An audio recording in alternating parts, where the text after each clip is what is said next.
Bonne journée les pirates, j'espère que vous allez bien, bon jeudi à vous. Eh bien écoutez, aujourd'hui qu'est-ce qu'on va faire? On va parler des comportements récurrents pendant les crises parce qu'il faut que vous compreniez comment tout cela fonctionne. Et si vous arrivez à comprendre comment tout cela fonctionne, eh bien vous allez voir que vous allez pouvoir déclencher, changer de comportement et pouvoir améliorer votre relation. Si vous êtes en crise de couple, si vous êtes ensemble depuis 5, 10, 15, 20 ans, c'est normal. Tous les couples traversent des crises.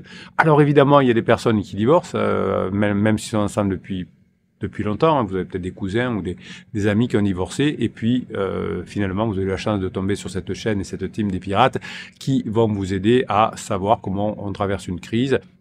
Ici, on peut se faire former, on peut se faire coacher. Il y a sur le lien en descriptif de cette vidéo, vous trouverez le catalogue avec les 270 formations. Et oui, il est fou le capitaine. Les 6 types de coaching et le groupe Facebook et le groupe Telegram pour vous faire aider à mettre en application ce que vous apprenez dans les coachings et dans les formations par les autres pirates qui sont plus avancés que vous. Ouf, vous êtes tombé sur la bonne chaîne, vous auriez pu divorcer vous aussi, vous auriez pu dépenser 20 000 euros la première année, 10 000 euros les années suivantes, parce qu'un divorce, une séparation, ça coûte cher. Eh bien, la voie d'Internet vous a mis sur la route des pirates. Eh bien, bien nous vous en a pris un truc comme ça. Enfin, vous avez eu raison, vous avez eu la chance, comme on dit. Maintenant, il va falloir mettre en application ce que vous allez apprendre dans les formations et les coachings. Et ben, pour vous aussi, il y a des grandes chances que ça le fasse. Alors, on va faire le point aujourd'hui sur le comportement de votre conjoint en crise ou sur le vôtre, et vous allez voir que si vous arrivez à faire ce qu'il faut, eh bien vous allez récupérer votre conjoint plus facilement. Le couple est un système composé de vous et de votre conjoint. Eh bien il faut maintenir ce système qui évolue tout le temps en équilibre. Donc quand votre conjoint va faire des choses, vous allez faire d'autres choses. Et quand vous allez faire d'autres choses, votre conjoint en réaction va faire d'autres choses. C'est ce que l'on va étudier en détail aujourd'hui. On passe dans des vidéos qu'on appelle de haute valeur le matin à 7 heures. La journée à 12h30, vous avez un live où je vous réponds à vos questions, vous discutez avec les autres clients, avec les autres pirates. Mais le matin, ce sont des vidéos, comme vous dites, à haute valeur, hein, sur laquelle on apprend beaucoup de choses sur le comportement humain, sur les crises de couple et sur votre propre fonctionnement. Alors, ce que nous observons chez les humains, hein, de façon récurrente, c'est des changements de comportement qui sont liés à des objectifs. Quand les objectifs changent, le comportement de votre conjoint change, le vôtre aussi d'ailleurs, hein, puisque vous étiez en phase 2, vous étiez dans une phase de sécurisation, tranquillou, et puis tout d'un coup, votre conjoint sort le premier de cette phase de sécurisation, passe dans la phase suivante qu'on appelle la phase d'exploration.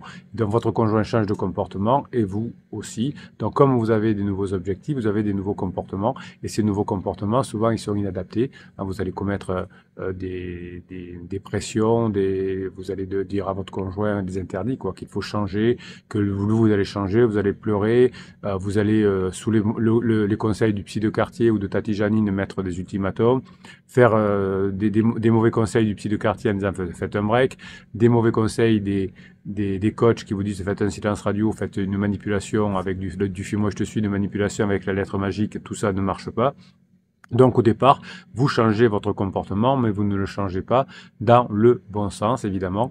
Donc votre conjoint a changé de comportement, vous changez de comportement, mais pas de la bonne façon au départ, et donc vous vous éloignez, et puis vous devenez un pirate, vous êtes sur cette chaîne, vous mettez en application les formations, vous faites ce qu'il faut, votre comportement change, et votre conjoint change en réaction.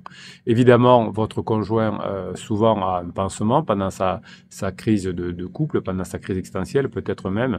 Et donc, il a une lune de miel avec un pansement qui peut être une relation adultère, mais aussi qui peut être des copains, des amis avec qui on sort beaucoup, des copains ou des copines divorcées, des jeunes gens du boulot, etc. Et évidemment, la lune de miel se termine aussi. Hein, c'est un incontournable de la crise de couple, et c'est en ayant préparé cette fin de la lune de miel entre votre conjoint et son pansement ou ses pansements que vous allez récupérer votre conjoint. Évidemment, vous allez vous rendre compte dans cette vidéo, mais dans les formations aussi, de l'inefficacité des conseils non sollicités. Donc l'hypothèse qui est la plus simple et la plus cohérente, c'est que le comportement humain est fondamentalement motivé par des poursuites d'objectifs. Ce sont des objectifs qui sont conscients, ce sont des objectifs qui sont inconscients, et les relations finalement avec votre conjoint, mais aussi les relations de travail par exemple, sont des systèmes complexes où ces objectifs de chacun, hein, des êtres humains, interagissent parfois de manière conflictuelle quand ils sont trop différents, et c'est le point de départ de notre réflexion qui fait que l'on va pouvoir récupérer son conjoint ou pas. si une personne ne perçoit pas son comportement, eh bien, elle peut s'éloigner de son objectif. Par exemple, vous, au début, avant d'être un bébé pirate, et puis un pirate, vous ne saviez pas que vous commettiez des erreurs en faisant des interdits. Ensuite, vous arrivez ici, vous êtes un pirate de niveau 1 et vous écrivez en commentaire de ces vidéos ou sur le groupe Facebook vos problématiques. Mon conjoint m'a fait ça, il me dit ça, ça va pas, donc vous passez votre temps à parler de votre conjoint. Donc c'est une situation difficile pour vous parce que vous n'avancez pas et votre conjoint s'éloigne. Et puis tout d'un coup, vous avez le déclic sous l'aide des autres pirates et vous passez au niveau 2, vous vous mettez à bosser, à apprendre, à mettre en application les formations, vous êtes au niveau 2 et vous posez des questions sur les formations, hein, comment je peux m'améliorer, etc. Et puis, au fur et à mesure que vous allez améliorer tout ça, qu'est-ce qui va se passer? Eh bien, vous allez devenir un niveau 3, c'est-à-dire que vous allez conseiller les autres pirates et ça va vous faire du bien. Et ensuite, vous deviendrez un niveau 4, où vous serez d'ailleurs très proche de retrouver votre conjoint parce que vous aurez changé complètement de comportement. Et là, qu'est-ce qui va se passer? C'est que vous viendrez sur le site, sur le Facebook, pour dire simplement, allez les gars, allez les filles, on ne change rien, on avance, on continue à se bosser, etc. Donc au début, finalement, vous ne perceviez pas que votre comportement était négatif, qu'attendre ou critiquer son conjoint ne fonctionnait pas, que poser des ultimatums, des lettres magiques ou des défis moi je te suis, ça ne fonctionnait pas, et donc la situation ne changeait pas. Et pourtant, vu de l'extérieur, vous pensiez que le problème ne venait pas de vous, le problème venait de votre conjoint. Et puis finalement, si vous avez des objectifs divergents avec votre conjoint, qu'ils soient conscients et inconscients, eh bien il va falloir que vous compreniez que en changeant de comportement, vous allez changer le comportement de votre conjoint. Alors, si on parle 2 secondes de la phase de lune de miel, qui finalement ne dure pas super longtemps avec pansement, même si pour vous c'est toujours très loin, eh bien imaginez que aucun des deux personnes ne change d'objectif, eh bien la lune de miel pourrait tenir longtemps. Sauf que quand votre conjoint est en crise, ça ne peut pas fonctionner une lune de miel, enfin la lune de miel ne peut pas se transformer en sécurisation avec son pansement, puisque pour que la lune de miel puisse se transformer en relation durable de sécurisation, il faut que à la fin de la lune de miel ou pendant la lune de miel ou en tout cas au moment de la rencontre, les deux soient célibataires, les deux aient fait le deuil de la relation précédente et les deux également ont rencontré d'autres personnes depuis la relation précédente qui a duré longtemps, eh bien, dans ce cas-là, il y a peut-être une chance, mais c'est loin d'être sûr, que la phase de lune de miel passe en sécurisation. Mais si votre conjoint est toujours avec vous quand ils se sont rencontrés, ou si vous n'avez pas encore tout réglé sur la maison, si vous n'avez pas tout réglé sur le divorce, sur le Pacs, etc., et si votre conjoint n'a pas fait le choix entre plusieurs personnes, parce qu'il avait du temps pour ça, parce qu'il a fait le deuil de la relation précédente, eh bien, la relation ne fonctionne pas. Donc ça, c'est un principe aussi de la crise de couple. Quand on comprend que faut pas se focaliser sur la lune de miel entre votre conjoint et son pansement, vous aurez compris que vous pourrez avoir le bon fonctionnement. Évidemment, pourquoi ça fonctionne pas aussi? C'est parce que entre pansement et criseux, souvent, on n'a pas les mêmes objectifs. Votre conjoint, c'est juste pour l'instant, pour moins souffrir de sa crise existentielle ou de la crise de couple. Pansement, c'est pour en profiter certainement de votre conjoint, parce que si pansement était équilibré, eh bien, il n'irait pas avec quelqu'un qui est encore en couple ou qui n'a pas fait le deuil de la relation précédente, comme vous, pirate. Parfois, vous avez la tentation d'avoir une autre relation avec des fois même des pirates ou avec une autre personne, mais évidemment, ça finit toujours très mal aussi. Donc, on s'imagine au départ qu'on peut imposer un changement de comportement à son conjoint. Eh bien, imaginez que ce soit possible, hein, ce qui serait de toute façon éthiquement discutable. Eh bien, le changement serait probablement superficiel et non durable, car il ne serait pas motivé de l'intérieur. C'est-à-dire que si vous faites par exemple silence radio ou un film Moi je te suis, si vous êtes notamment dans une relation de longue durée, par exemple, vous allez perturber votre conjoint, mais évidemment, comme ce sera pas un changement venu de l'intérieur, eh bien, petit à petit, la relation va se déliter très rapidement, comme une relation pansement et criseux. Et évidemment, il y a beaucoup de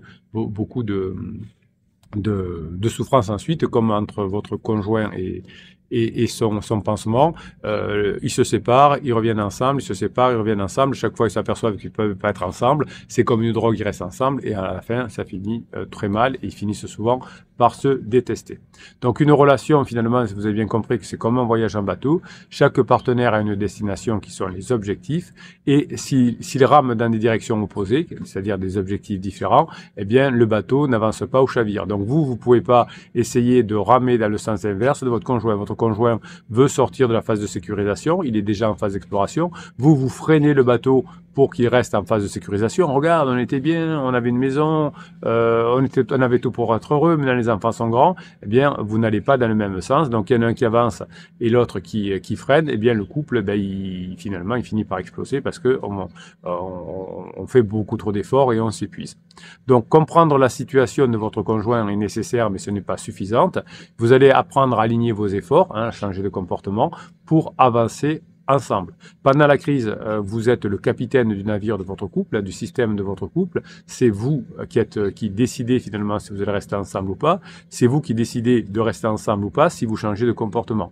Si vous ne changez pas de cap, vous-même, eh bien, votre couple va mourir, puisque si votre conjoint est déjà sorti de la phase de sécurisation et que vous voulez ramener votre conjoint, ben, ça va être mort. Donc la relation de couple, c'est comme un organisme vivant finalement, qui a besoin de grandir, d'évoluer pour ne pas mourir. Donc l'organisme qui ne change plus, n'évolue plus, s'expose à la stagnation, prémisse au déclin, promise à la mort, c'est ce qui est arrivé pendant la phase de sécurisation. Si votre conjoint n'était pas sorti de la phase de sécurisation et vous non plus, peut-être que votre couple aurait tout simplement décliné et serait mort. Là, il y a quelque chose qui s'est passé, il y a une crise, et la crise, elle n'est pas faite pour que le couple se sépare, mais la crise, elle est faite pour que vous boostiez et que vous changiez, vous, de comportement, et votre conjoint sera très heureux de venir avec vous dans la phase 4. Donc finalement, si on a bien compris ça, on sait qu'une relation de couple n'est pas une simple somme de deux individus, mais c'est un système. Les deux partenaires ont des objectifs qui sont explicites et implicites. Leur comportement, leurs émotions, leur communication et l'environnement extérieur ne sont pas les mêmes. Même si vous êtes ensemble depuis 15 ans ou 20 ans, eh bien, vous n'avez pas le même environnement extérieur, vous n'avez pas les mêmes émotions et vous n'évoluez pas au même moment.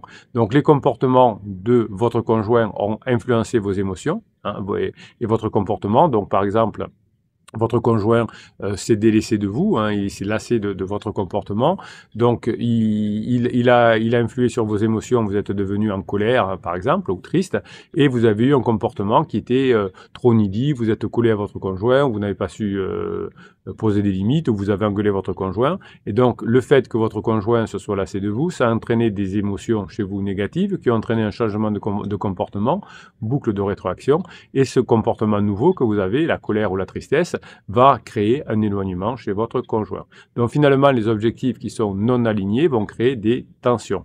Votre communication, votre façon de vous comporter va atténuer les problèmes ou à les amplifier.